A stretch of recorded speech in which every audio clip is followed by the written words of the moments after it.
Mari sekarang kita lanjutkan kuliah kita membahas titrasi pembentukan kompleks. Ya. Jadi reaksi titrasi di sini adalah reaksi pembentukan kompleks. Biasanya titran yang umum digunakan pada titrasi pembentukan kompleks adalah etilen, diamin, tetraasetat. Ya. Jadi ini strukturnya ya. Jadi ada gugus etil di sini, etilen, ada 2 amin, ya, jadi etilen diamin, lalu ada 4 asetat. Jadi ini 1, 2, 3, 4 gugus asetat.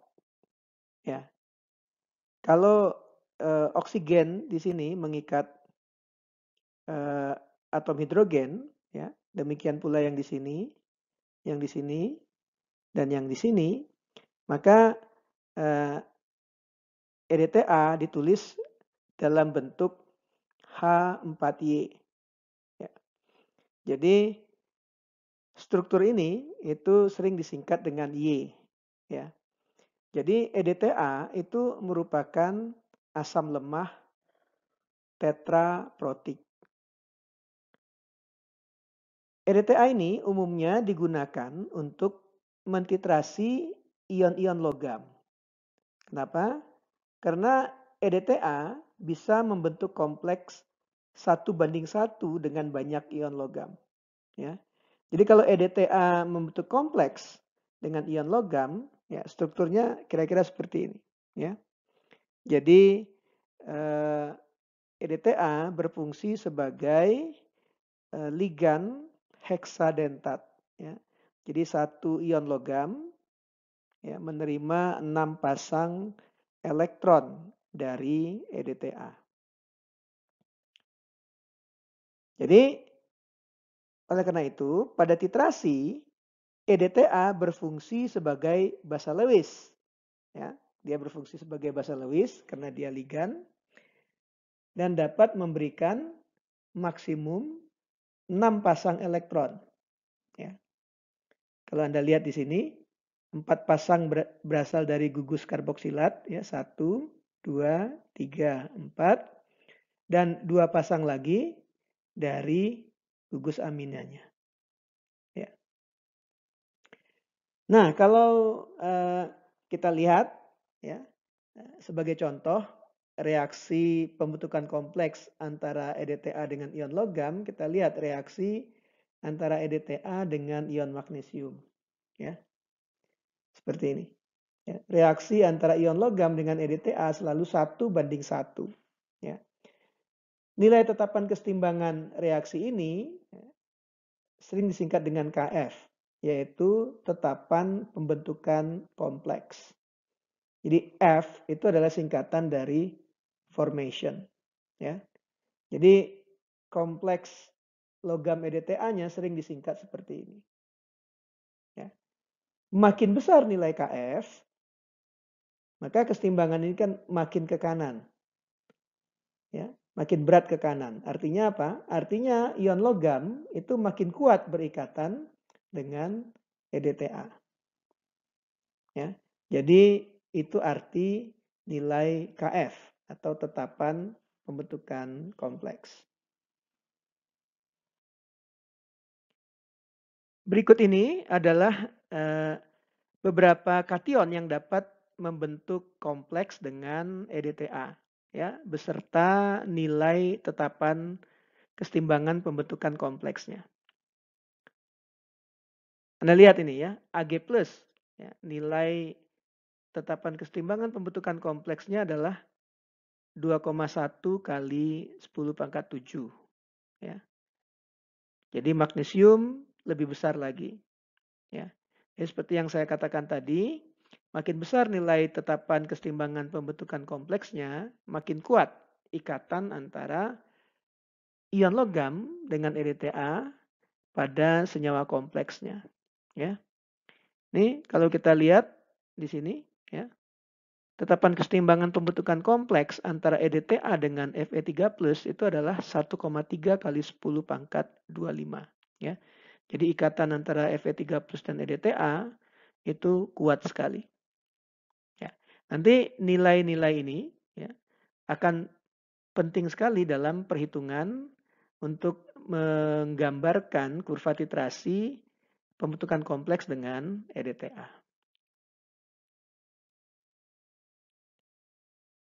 Seperti yang sudah dijelaskan sebelumnya, ya, EDTA adalah asam lemah, ya, tetraprotik. Jadi kalau asam lemah di dalam air akan terdisosiasi tahap demi tahap, ya. Karena EDTA adalah asam lemah tetraprotik, maka di dalam air ada 4 kesetimbangan yang terjadi antara EDTA dengan air, ya. Jadi H4Y ini adalah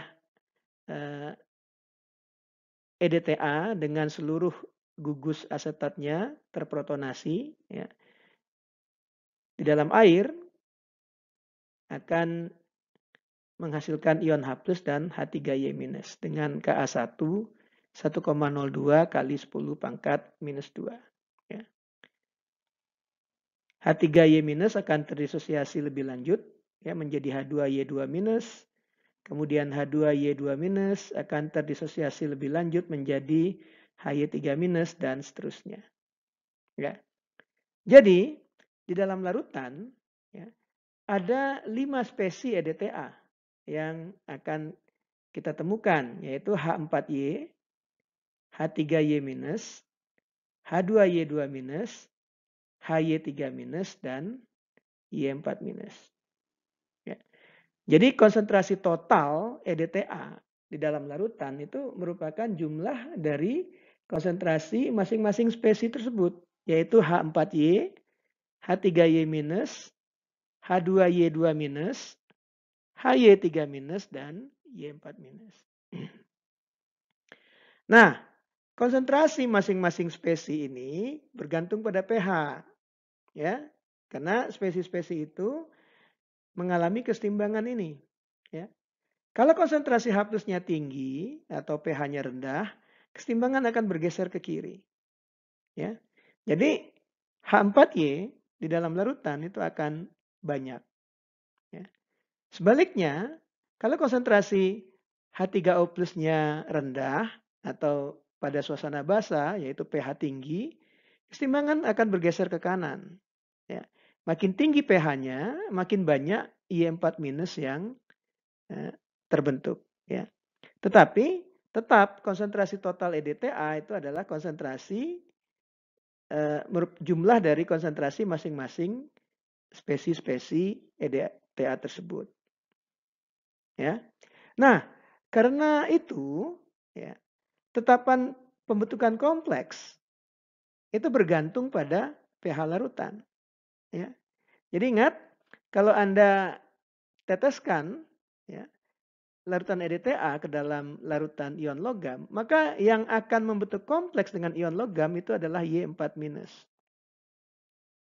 Ya. Jadi kalau Y4-nya bereaksi, konsentrasinya berkurang, maka kesetimbangan akan bergeser ke kanan. Ya. Jadi Hy3- itu akan berubah menjadi Y4- dulu sebelum membentuk kompleks dengan ion logam. Ya. Nah, karena itu ya, nilai tetapan pembentukan kompleks antara EDTA dengan ion logam itu bergantung pada pH larutan. Nah, tetapan kompleks yang bergantung pada pH larutan itu disebut dengan tetapan pembentukan kompleks kondisional. Ya, kita tulis sebagai KF aksen seperti ini. Jadi nilai tetapan kesetimbangan pembentukan kompleks kondisional inilah yang digunakan pada perhitungan-perhitungan untuk membuat kurva titrasi. Untuk menentukan nilai KF aksen, ya, kita perlu mengetahui fraksi spesi Y4- di dalam larutan ya. Jadi fraksi spesi Y4- di dalam larutan itu sering dilambangkan dengan alfa 4 ya. Nah, alfa 4 itu ya adalah konsentrasi Y4- dalam larutan dibagi dengan konsentrasi total EDTA ya.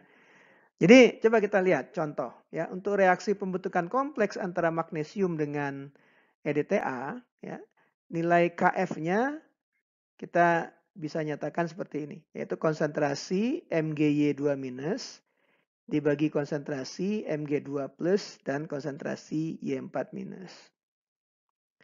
Karena alfa 4 didefinisikan seperti ini, kita tahu berarti Y4- itu adalah alfa 4 dikali konsentrasi EDTA.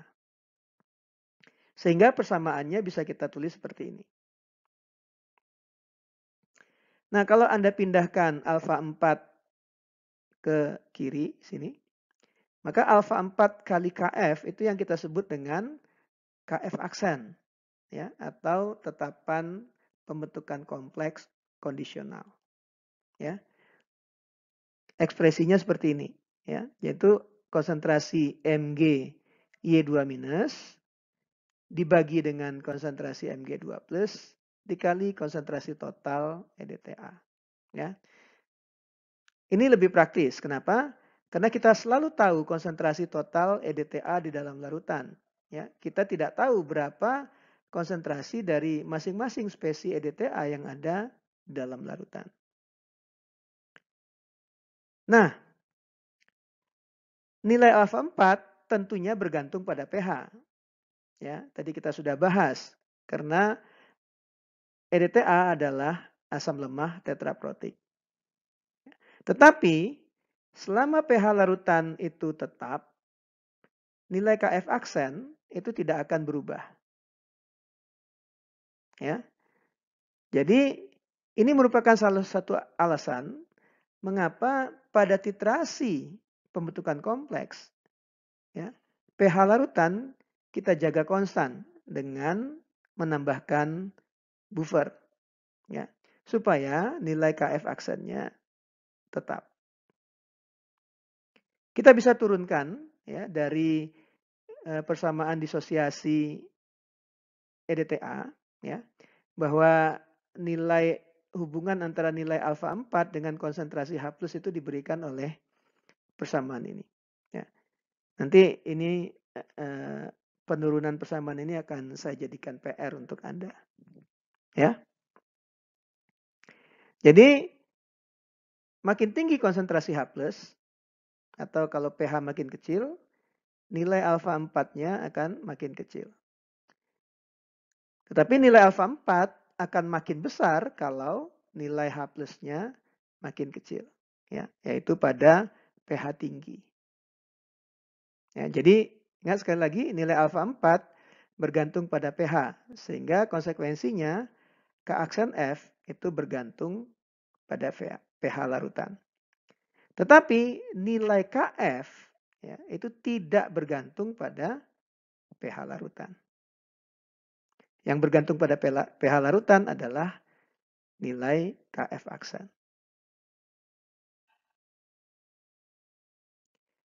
Berikut ini adalah nilai alfa 4 sebagai fungsi dari pH. Ya. Jadi kalau Anda lihat di sini, ya, makin besar nilai pH larutan, maka nilai alfa 4 juga semakin besar. Ya. Jadi kalau kita lihat di sini, ya, pada pH 14, ya, pada pH 13 bahkan, ya, nilai alfa 4 itu 1. Ya. Artinya pada pH 13 praktis seluruh EDTA itu ada dalam bentuk Y4-. Ya.